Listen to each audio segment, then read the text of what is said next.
Hey guys, it's Mitch. How's it going? We're continuing Alan Moore's epic quest to try and turn one of Rob Liefeld's extreme comic books into an actual story, as we take a look today at Supreme number 42. So just before we get into it, if you enjoy the channel, if you feel like helping out a little bit, there's a link in the description to my Patreon, and if you go there, that'll give you early access to everything I do. So we're back with more of Supreme. This is the title that I believe Rob Liefeld gave Alan Moore, and said, okay, here's all the stuff I have. Do you want to write any of it?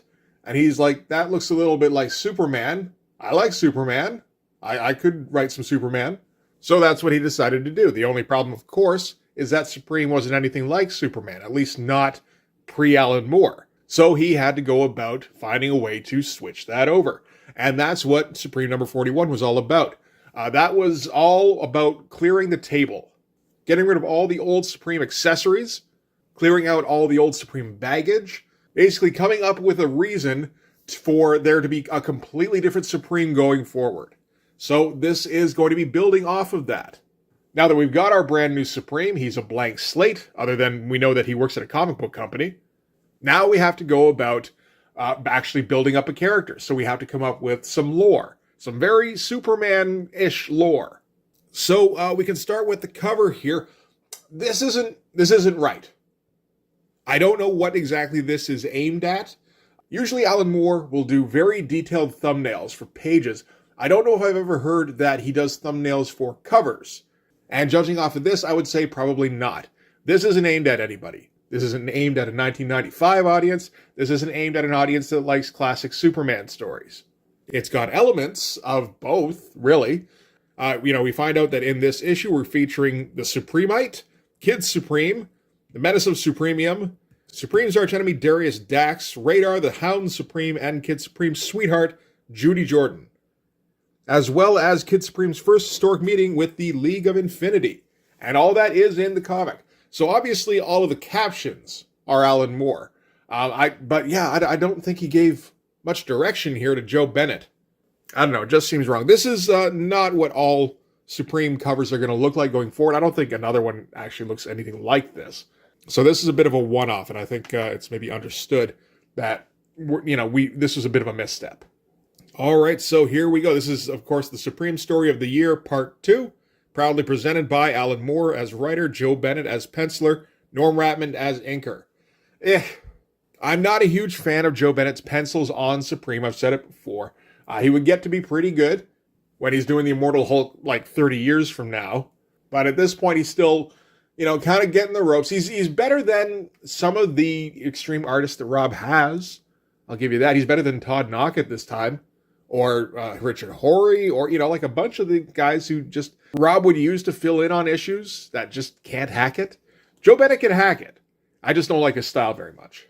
We're going to get Steve Oliff coloring, very nice. Ollie Optics doing the separations. Todd Klein doing the lettering. So we've got a nice support team. That's always good. And we've got Rick Veitch doing flashback sequences. And there is an awful lot of flashback in this comic. And I think that's going to be the case for actually the next few comics. As Alan Moore tries to build up the lore and basically comes up with a lot of Golden Age appropriate Supreme stories. So we're going to get some narration from Supreme's alter ego. This is Ethan Crane, who is a penciler / inker for Dazzle Comics. So from 10:30 to 11:30, Ethan is going to meet with Bill Friday and Lucas Tate, Omni-Man. And this is pre-Invincible. This is Alan Moore's Omni-Man. It's a character that doesn't actually exist. It's another Supreme. And Tate wants pencils by next week latest. Then from there, Ethan's going to meet with Diana Dane, who's the new writer on Warrior Woman, and she's replacing somebody named Bill, who's not very good. I'm not sure if this is a specific reference to a pair of writers that were on Wonder Woman or, whatever comic really, but I wouldn't be surprised. From 4:38 to 5:15, Ethan is off at his other job because something came up. And that's a pretty sweet shot of this plane swooping in with, the engine burning and all of that. That's pretty great. And then from 6:30 to 6:34, he penciled and inked Omni-Man number 246, using his Speed Supreme, of course. And then tomorrow, Friday, August the 5th, pick up rental car and start vacation.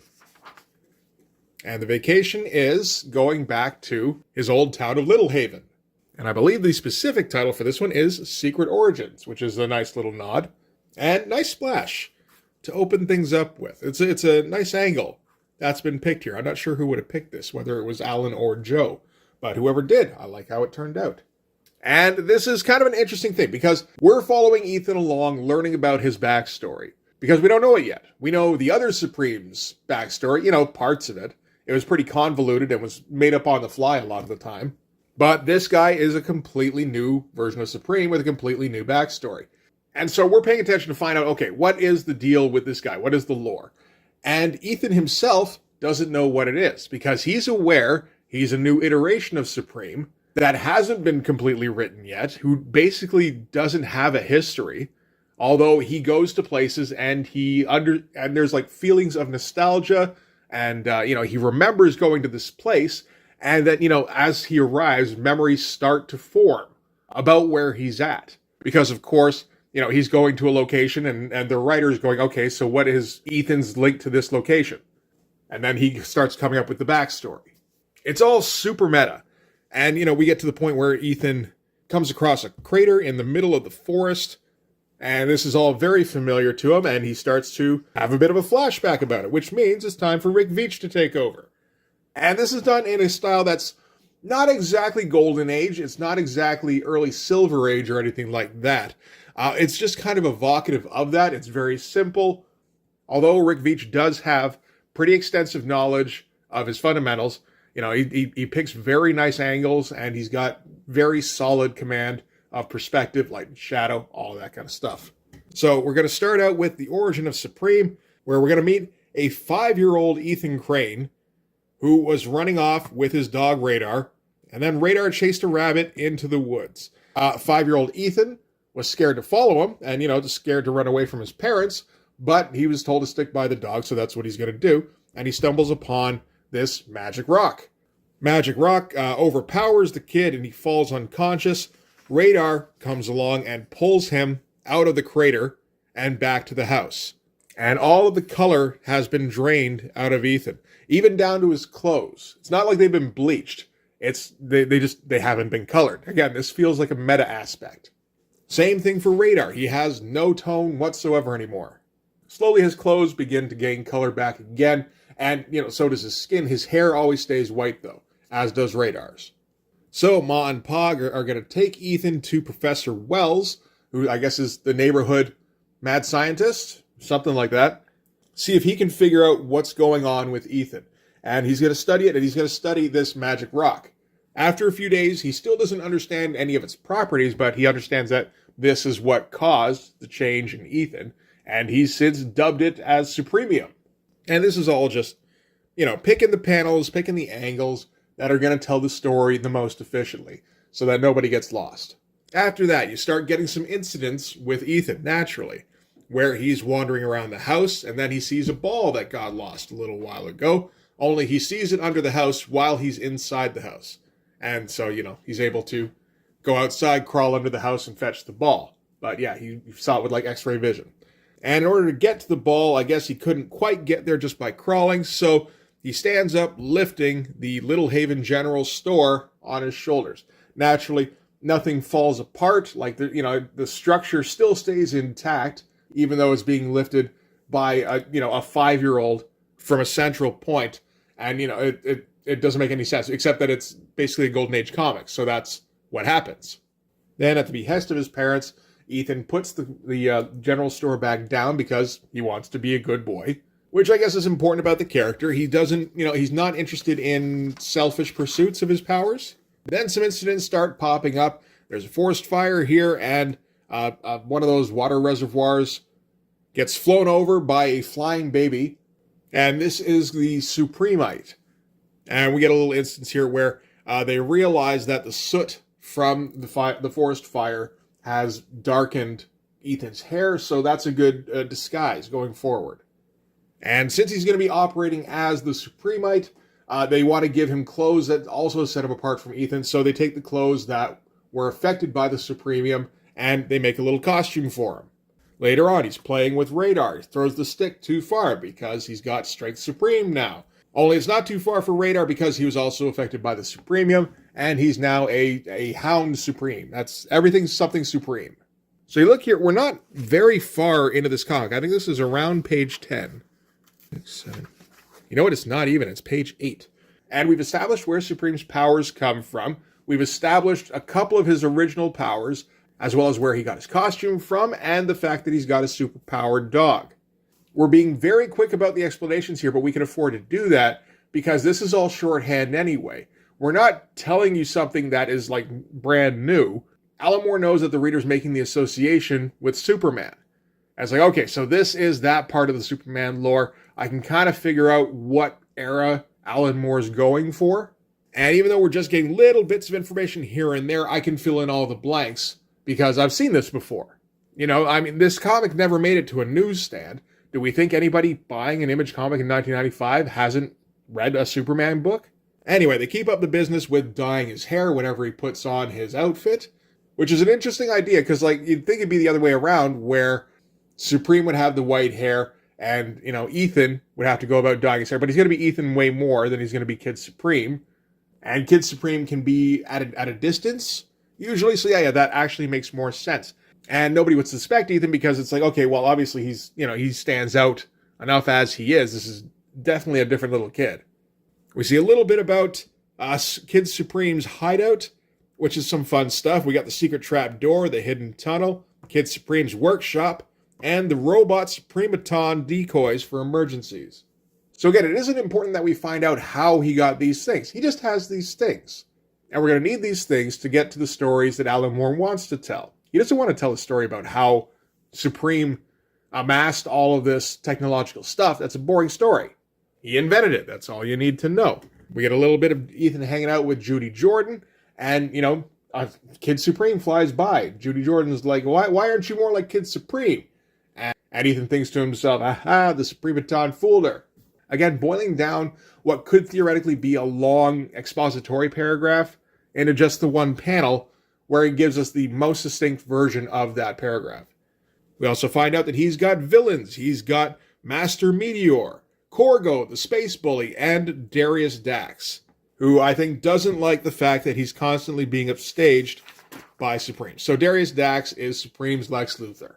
And one day Supreme had grown up. He was no longer the Kid Supreme. He was now just Supreme. And he decided he wanted to see more of the world than just Little Haven. And when he makes this announcement, his parents are like, that's cool. By the way, we have a surprise. We adopted a sister for you. Which is weird, but we need somebody to be Suprema later on. And she's just like, hey, are you my big brother? Fucking, I guess so. That one's weird, I'll admit. It's interesting that everything up until now has been, you know, pretty easy to digest, but that one just kind of sticks out like a bit of a sore thumb. But it doesn't particularly matter because Alan Moore doesn't spend any more time on it. He's just got it for basically the one panel here, and then we're off to something else, as Supreme is meeting with Professor Wells. And Professor Wells reveals that he's aware that Supreme is Ethan Crane. So, okay, he's got somebody who knows his secret identity. Then he sets himself up with a hideout. You know, we don't need to see the long process of him building it. Okay, it's a big old ball in the clouds with an S on it. This is his Citadel Supreme. And on his Citadel Supreme, he's got some Kirby tech. That's a little bit out of the time stream, it feels like, but whatever, it's fine.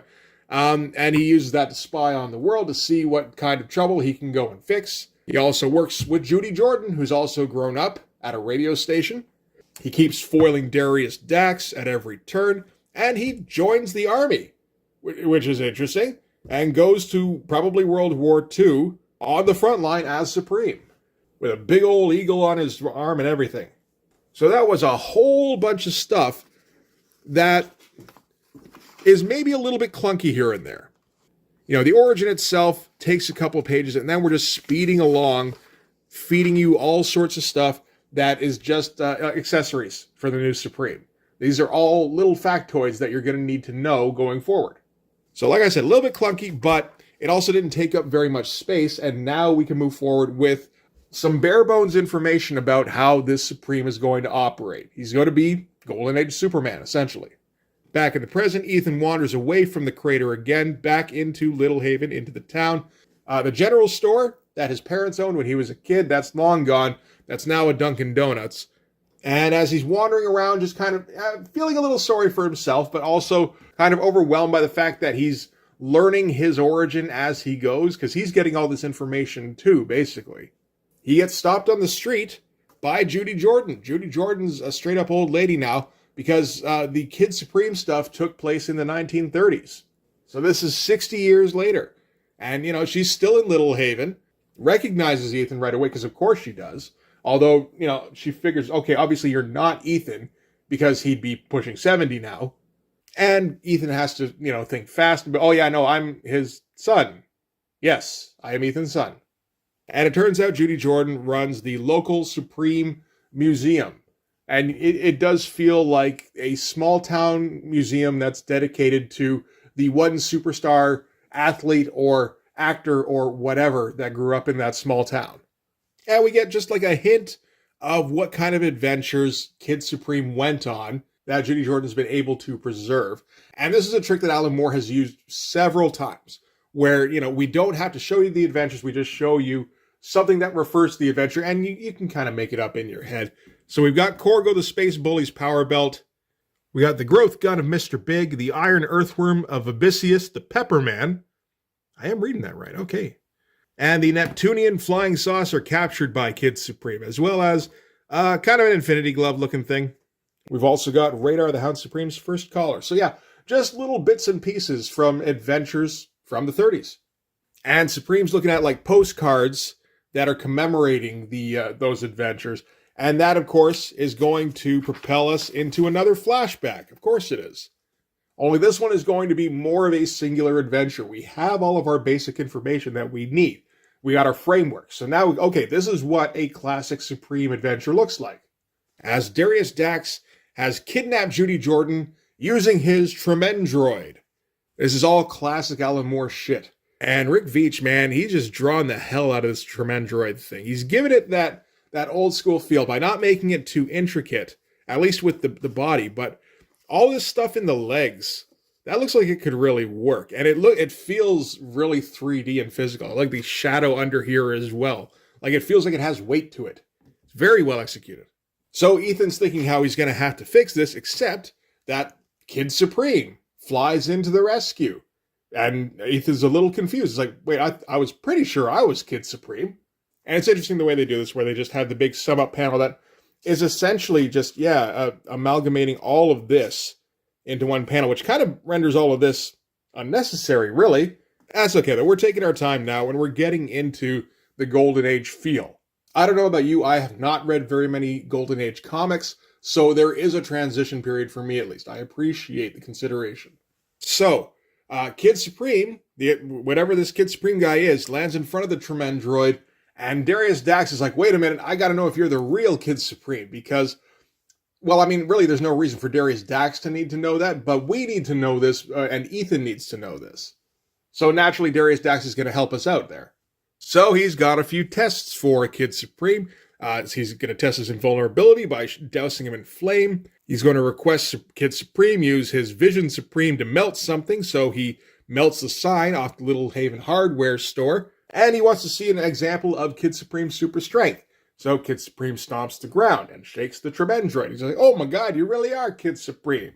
And the shaking it shakes the Tremendroid and jars Judy Jordan loose. Starts to fall out of his grip, and Kid Supreme's about to leap into action, except that time has frozen around them, because Kid Supreme is being visited by Zayla Zarn from the 25th century, although most people just call her Future Girl. And she's going to tell Kid Supreme about the League of Infinity, which she's a member of, and she's going to take him and show him their headquarters right now. In the meantime, Judy Jordan isn't in any kind of danger because time is going to remain frozen while they go for their trip. So, Kid Supreme isn't too worried about her safety, and yeah, sure, I'm going to follow you and Giganthro and young Bill Hickok and the Witch Wench. Sure, of course I'm going to do that.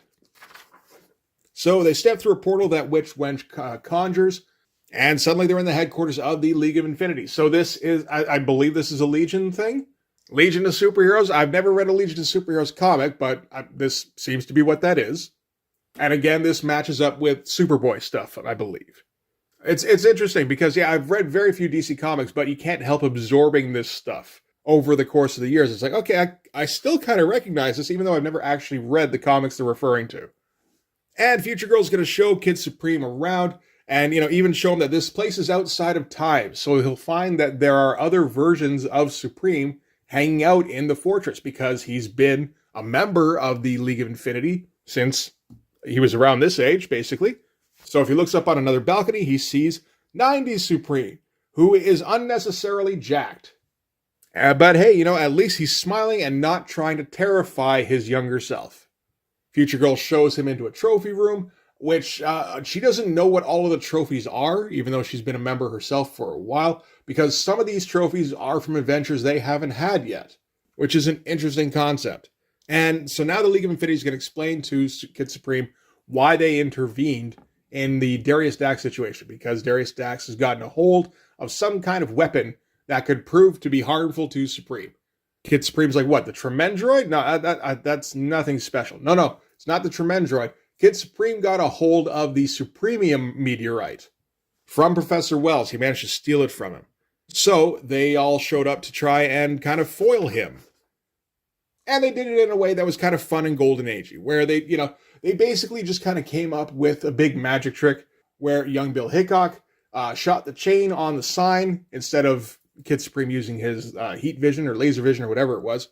Witch Wench helped the volunteer fly by using her magic.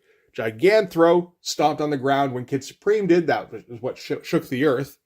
And Kid Supreme is still confused about how the doppelganger managed to avoid being hurt by the flame. And that's because it turns out the imposter is Achilles, who is basically invulnerable. I think that's his only superpower in this version. So now Kid Supreme's got the basics. The League of Infinity is going to transport him back to his time, where he can just kind of stand in position right underneath Judy Jordan and get ready to catch her as Darius Dax drops her. Meanwhile, the imposter Kid Supreme is going after Darius Dax.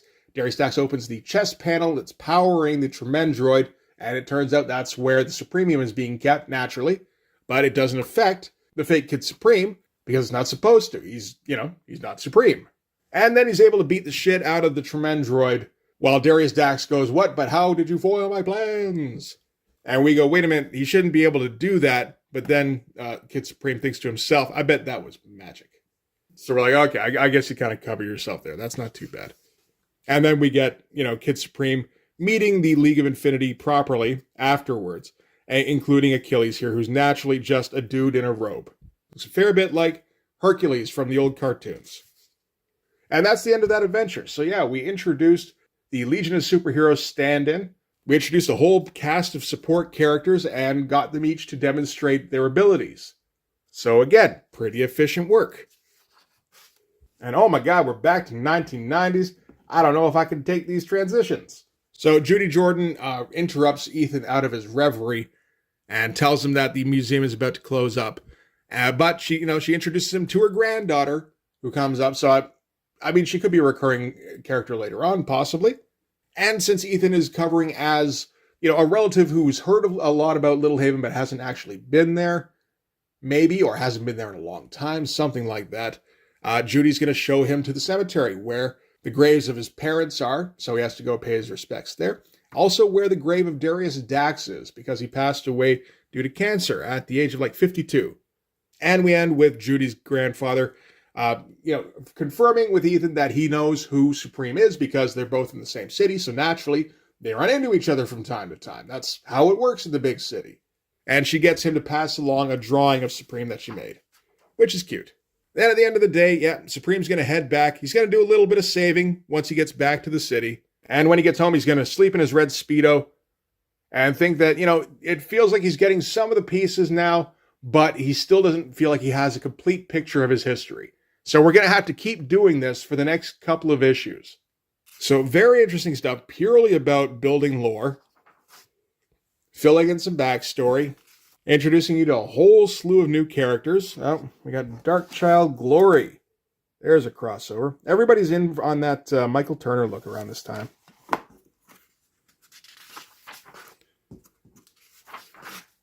Oh, and of course, Rob's Captain America, the battle begins in September. I guess he can just do that, eh? I mean, he owns this comic. As long as Marvel's okay with him showing one of their ads in his comic, then yeah, go ahead and do that, I guess. Oh, another Darkchild crossover. This was Darkchild before, right? Yeah. This time with Evangeline. And again, looking like this is Randy Queen, so trying for that Michael Turner look. And Chris Sprouse is featuring on the all different new men. Written by Eric Stevenson, though, so it's not that new. Oh, yeah, this is what I want to check out eventually. This is Cabot Bloodhunter by Rick Veitch for some reason. I'm curious what the hell Rick Veitch has to say about Cabot. Why he felt the need to do a Cabot one-shot. Probably to make money, but this is 1995-96. There's not nearly as much money to be made at this point. So I don't know. I do want to hit this at some point. And I got to say, this image here is pretty fucking dope. Okay, so that's it for Supreme number 42. I'd say for a comic that's basically just a giant info dump, this is pretty seamless. Like, it goes pretty smoothly. Like, there's a couple of small bumps along the way, but for the most part, it's just little short stories, which, I mean, you can go along with easily. You know, and they're fun and well-written little stories. Meanwhile, you're learning all sorts of stuff about the supporting cast behind Supreme, about how Supreme grew up, how he got his powers, what are his powers. You know, all the foundational pieces are there now. So now I guess we got to get a bit more specific, I suppose. I mean, you can keep laying down foundational pieces, but I think this is a good enough array of supporting characters. And if you start piling onto this, like right at the beginning, then you start to risk losing focus and having the reader forget who certain characters are or what certain details are. So I think probably the next one, Alan would want to focus on a specific incident that's supposed to be formative in Kid Supreme's history. I haven't read it yet, so I don't know if that's what he's going to do, but I'm very interested to see if that's the case. So we'll check that out in Supreme number 43. But for this one anyway, that's going to do it. Thanks very much for watching. If you like this video, please hit like, hit subscribe, hit the notifications so you know when the next one's coming out. And then go over and subscribe to my Patreon. The link is in the description. And it gives you early access to everything I do, from the Blood Force stuff to the YouTube videos before they get uploaded to YouTube, as well as some Patreon exclusive content. You can also follow me on Instagram and DM me there for commissions. Commissions are open. And you can join the Blood Force Discord server. But yeah, that's going to do it. Thanks again for watching, guys. I'll see you in the next one. Bye-bye.